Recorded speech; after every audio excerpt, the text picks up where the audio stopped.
আইয়ুব নবীর জীবনের এক করুণ ঘটনা, সঙ্গী সাথীরা চলে গেল থাকলো রহিমা।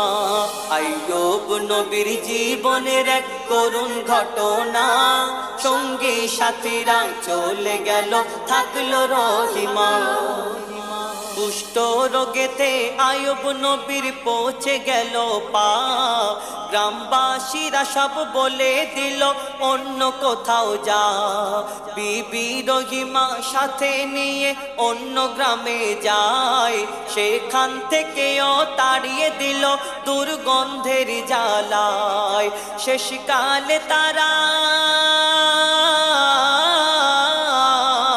শেষকালে তারা জঙ্গলেতে হলো রওয়ানা।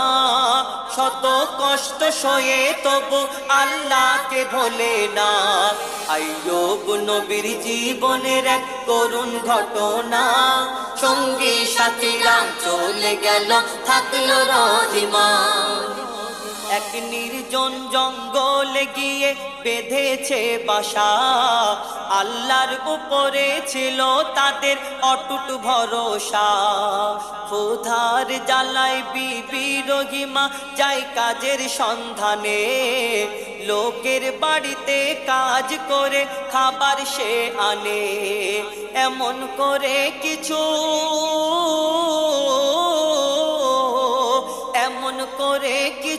সময় তাদের কাটে দেখো না। আইয়ুব নবী আল্লাহর ইবাদত করতে ভোলে না।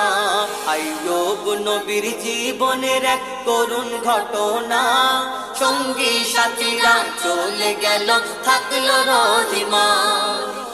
একদিন রহিমা কাজের খোঁজে এক মহিলার কাছে যায়, খাবার কিছু দিও আমায় কাজের বিনিময়। বলছে মহিলা খাবার দেব কাজের জন্য নয়, মাথার চুল কিছুটা কেটে দিও দেব চুলের বিনিময়।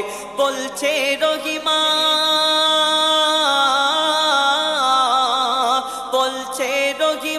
মাথার চুল না ধরে স্বামী উঠতে পারে না, চুলের বিনিময় খাবার নিয়ে যাচ্ছে রহিমা।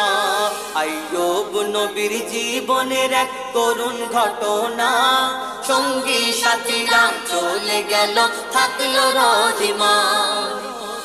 ইবলিস মানুষের রূপ ধরে আইয়ুব নবীর কাছে যায়, রহিমা অসৎ কাজ করে তোমার মুখে